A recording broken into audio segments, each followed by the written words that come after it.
¿qué tal amigos? Como siempre les damos la bienvenida a la www.dialoguemos.es. Como siempre estamos listos para iniciar un nuevo programa junto a académicos y estudiantes de las universidades más prestigiosas del país. Así comenzamos.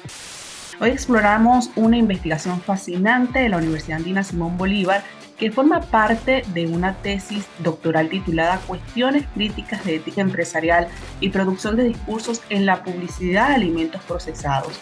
Esta se adentra en el mundo de la publicidad de los alimentos, las bebidas procesadas y descubre cómo se convierte en un mecanismo poderoso que impulsa el consumo en beneficio de las grandes corporaciones. Además, analizará anuncios publicitarios dirigidos a niños, niñas y adolescentes desde 1980 hasta el 2020. El objetivo es comprender cómo la publicidad influye en sus decisiones alimentarias y cómo esto beneficia a las empresas. La investigación identifica los distintos dispositivos publicitarios y reflexiona sobre el impacto en la salud y en el bienestar de la población. ¿Existe realmente una política pública y de comunicación en el campo de la alimentación? ¿Cómo la publicidad alimentaria afecta nuestra forma de comer y cómo podemos enfrentar este desafío? Así lo analizamos.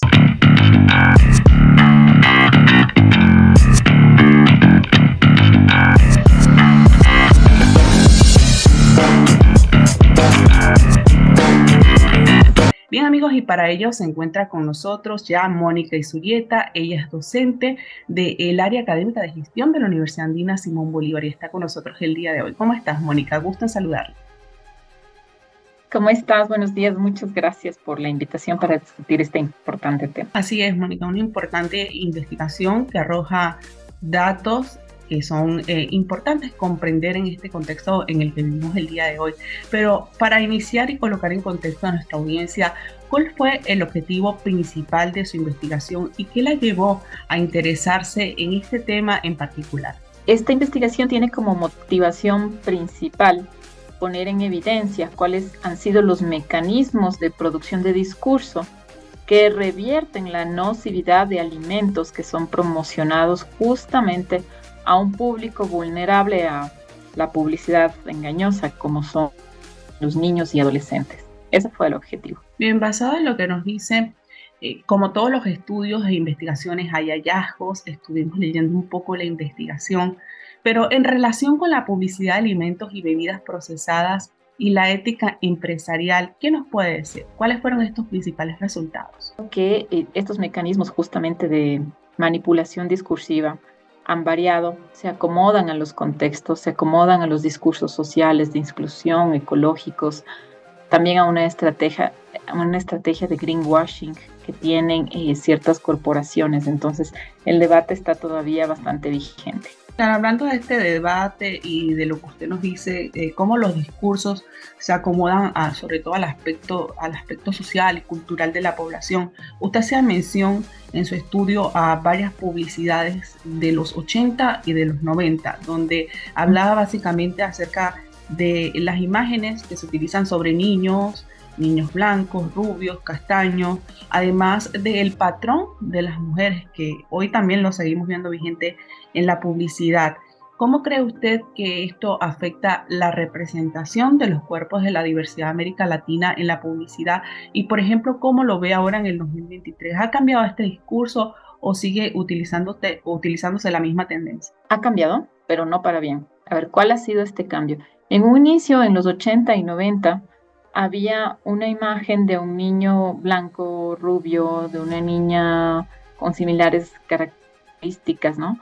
Que para la empresa figuraba un sentido de aspiracionalidad a través del consumo de esos productos, porque acordémonos también como contexto que en ese entonces las empresas están en un inicio, las corporaciones alimentarias están en plena fase de crecimiento en América Latina, ¿no?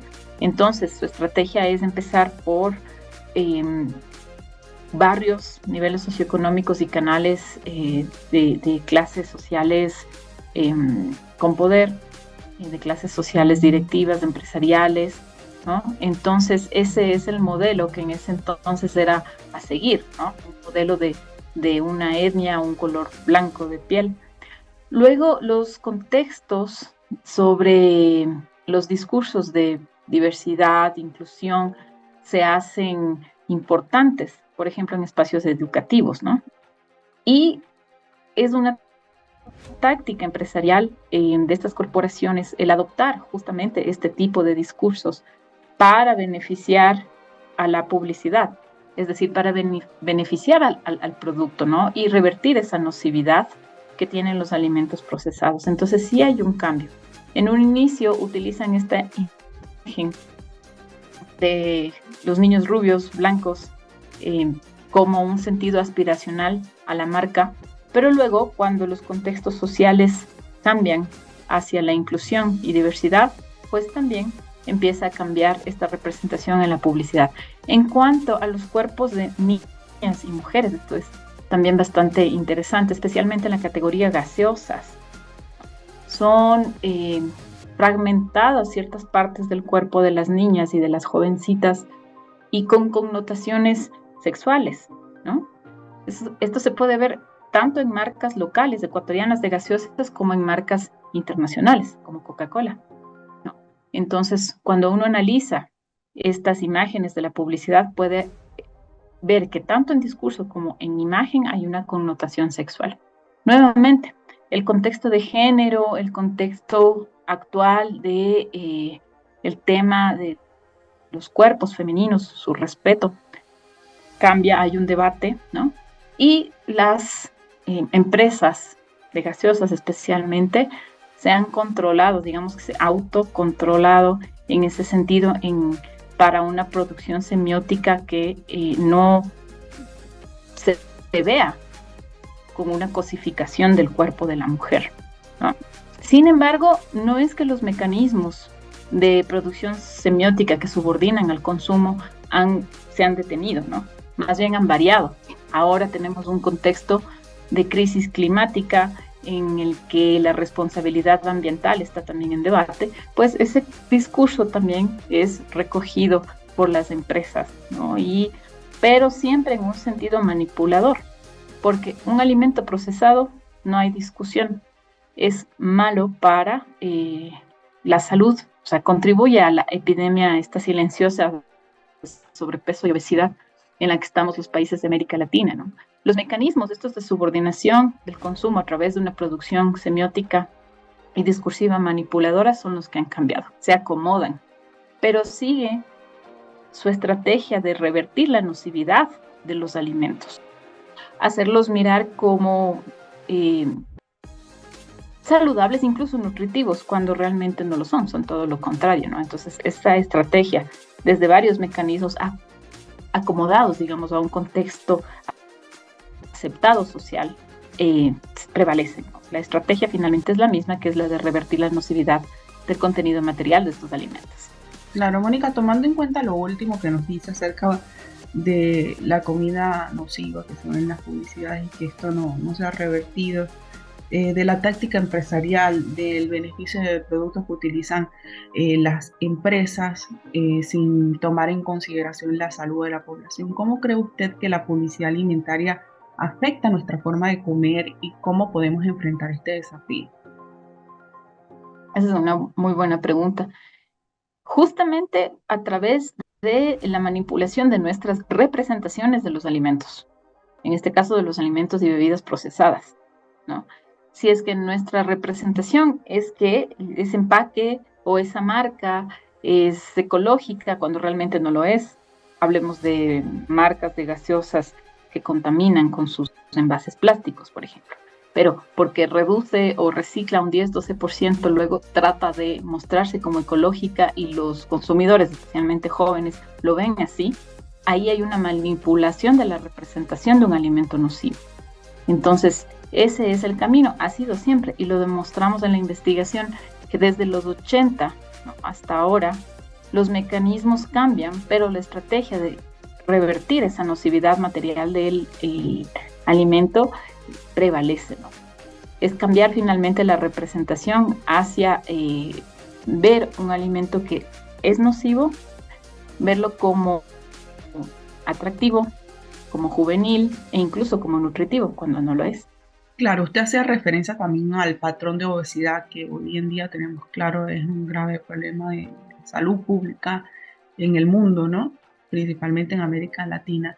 Y quisiéramos saber, por ejemplo, cuál es el impacto de los discursos publicitarios en la formación de las decisiones alimentarias de niños, niñas y adolescentes, porque muchas veces como padres miramos la publicidad, pero no estamos pendientes de la calidad del producto para nuestros niños. Entonces, ¿cómo influye todo esto?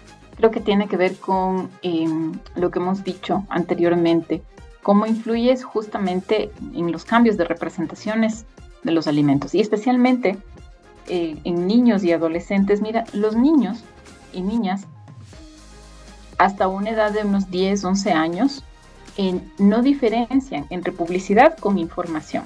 Para ellos lo que dice un profesor o profesora en la escuela es válido igualmente que lo que dice la publicidad, que lo que dice una corporación. Entonces no hay este discernimiento para poder tener un enfoque crítico y luego escoger, ¿no? Eso por un lado. Por otro, los padres y madres que están a cargo de las compras de estos alimentos también son manipulados en función de una supuesta practicidad que se da en estos alimentos, ¿no? Que no te quitan tiempo, que son nutritivos, que son divertidos, ¿no? Y un sinnúmero de otras estrategias también en punto de venta, en una publicidad que es continuamente y ahora a través de redes sociales expuesta todo el tiempo. Entonces, esos son los caminos de modificación de esta representación de los alimentos saludables. ¿Usted cree que puede existir por parte de las empresas una ética responsable a la hora de elaborar anuncios publicitarios, pero también como conciencia por parte de todas las personas que estamos pendientes de las redes sociales a la hora de comprar un producto? Pero no es solo una responsabilidad familiar, digamos, a nivel individual, es también deber del Estado, ¿no? Y no estamos apuntando hacia un control total del Estado hacia las empresas, no. Pero hay ciertas cuestiones que sí deben regularse. Y una de ellas, indiscutiblemente, es la publicidad de alimentos procesados que apunta a una manipulación y a la distorsión de la representación de alimentos. Sí se necesita un control estatal. Y, por ejemplo, en el Ecuador existe este control estatal. ¿Cuál es su visión? ¿Existe un panorama actual de la publicidad de alimentos y bebidas procesadas, por ejemplo, en el país? Y también quisiéramos saber si usted ha visto algunas tendencias destacadas en este tema. Y generalmente en América Latina han sido algunas las peleas por este control, digamos, desde organizaciones de consumidores, del Ministerio de Salud Pública, de los gobiernos, y han apuntado hacia un etiquetado. Ecuador lo tiene, es el etiquetado semáforo, ¿no? Es una iniciativa, pero hay que ir más allá, ¿no? Es una forma de tratar de inducir el riesgo o de exponer el riesgo frente a una compra de un alimento procesado, ¿no? A través de justamente el etiquetado semáforo es lo que han buscado algunos países. Ahora, ciertas... Sí. No le iba a preguntar sobre el etiquetado de semáforo porque no habíamos escuchado sobre este tema. ¿De qué trata? Claro, es que en Ecuador, porque tú estás en un contexto de otro país, pero en Ecuador tenemos el etiquetado semáforo ya algunos años y trata de justamente marcar en los empaques de los alimentos procesados un nivel de riesgo, digamos. Está en semáforo rojo aquellos que tienen altos niveles de azúcar, altos niveles de grasa, ¿no? Entonces, se supone que esto haría que los consumidores puedan pensar mejor cuáles han sido al momento de escoger, cuáles son las opciones. Esta es una forma, ¿no? Sin embargo, parecería que los consumidores y consumidoras se han acostumbrado ya a mirar las perchas llenas de semáforos rojos, ¿sí? Entonces se ha naturalizado esta forma de etiquetar los alimentos, ¿ya? Es una medida y es necesario área, e incluso acá en la Universidad Andina la hemos defendido frente a intenciones corporativas de eliminar este reglamento. Pero se necesita más, se necesita educación alimentaria en las escuelas, se necesita educación alimentaria en los barrios, ¿no? También que haya espacios públicos y privados para la distribución de alimentos saludables, porque ahí habría un equilibrio, una justicia, ¿no? O sea, si es que una ama de casa, que además trabaja, bueno, digamos, trabaja dentro de la casa, tiene poco tiempo, ¿no? Está en un espacio donde lo más próximo para acceder a alimentos es autoservicio o es tienda donde solo hay alimentos procesados, el etiquetado es secundario, porque son las opciones a las que tiene para acceder. Claro, ya para ir finalizando, Mónica, y hablando del papel que debe tener no solamente el Estado, las personas, ¿cuál cree usted que es el papel que deben tener las organizaciones de la sociedad civil, por ejemplo, en el país, en una promoción de alimentación más saludable y en la lucha contra la publicidad de alimentos y bebidas procesadas? Y si quisiéramos tener de su parte una reflexión final sobre este importante estudio y el impacto que tiene para promover una buena salud en la población. Claro, bueno, son algunas preguntas. En la primera, el papel de las organizaciones sociales es trascendental. Hay organizaciones de consumidores en América Latina que son convocadas a las mesas de análisis de distintos ministerios en los gobiernos, ¿no? Mientras haya esa apertura, hay un poder de incidencia, ¿no? Para que este lobby, porque hay un lobby clarísimo corporativo de alimentos procesados, no tenga influencia en las decisiones de los gobiernos, ¿no? Entonces, la contraparte justamente son estas organizaciones sociales de consumidores. Estas organizaciones necesitan además de una formación política, eso está claro, estrategia y poder de convocatoria, ¿sí? Luego, los barrios, las asociativas, los gremios que funcionan, por ejemplo, alrededor de dirigencias barriales, también pueden hacer influencia desde la disposición de espacios públicos que pueden ser parques, ciertas placitas, para poder abrir la distribución de alimentos saludables. Digamos, por ejemplo, ferias agroecológicas, alimentos que son alimentos artesanales, se necesita de ese espacio, ¿no? Y esto puede ser provocado justamente por la organización en los barrios, hablando de una ciudad, ¿no? Las reflexiones finales sobre esta investigación, pues yo creo que apuntan justamente a una crítica con evidencia de cuáles son estos mecanismos de manipulación en la representación de alimentos. La necesidad de que el Estado continúe y fortalezca este control en la publicidad de los alimentos procesados y también que el gobierno promueva, ¿no? Desde municipios, ministerios, una alimentación que sea saludable, ¿no? Que contraponga un poco a todo el ruido, al ruido y la exposición que hay de las corporaciones alimentarias. Entonces, también desde el punto de vista académico, poder entender y poder aportar al campo de la comunicación y las estrategias de marketing desde un punto de vista crítico, ¿sí? Porque se necesita ya de sistemas de marketing que sean éticos, ¿no? Que permitan realmente defender la vida, porque es así, son alimentos que tienen que ver con la vida de seres humanos, de niños, adolescentes, ¿no? Entonces sí contribuye justamente a este campo de, ¿cuál es la comunicación en las empresas? De cuáles son los claros y oscuros de la publicidad en las empresas, y eso relacionarlo y discutirlo frente a la ética y responsabilidad empresarial. Mónica, luego de esta investigación, bueno, ya presentó la tesis, ha sido publicada en la universidad, ¿va a escribir un libro o cuáles son los pasos futuros para difundir este importante estudio? Sí, esta investigación es un capítulo de la tesis, es una tesis que tiene aproximadamente, bueno, tiene de hecho 5 capítulos, ¿no? Y sí, está en camino a publicarse a través de un libro. Esa es la idea. Esperemos que para el próximo año pueda ya estar en una publicación de la Universidad Anita. Bien, Mónica, deseándole éxitos y dándole las Muchas gracias gracias. por haber compartido este importante estudio, esta importante investigación que se ha hecho en la Universidad Andina Simón Bolívar y que presenta resultados que son favorables para la población ecuatoriana, sobre todo en la información de cómo debemos estar atentos al bombardeo de publicidad y cómo debemos ser conscientes a la hora de comprar productos para alimentarnos sanamente.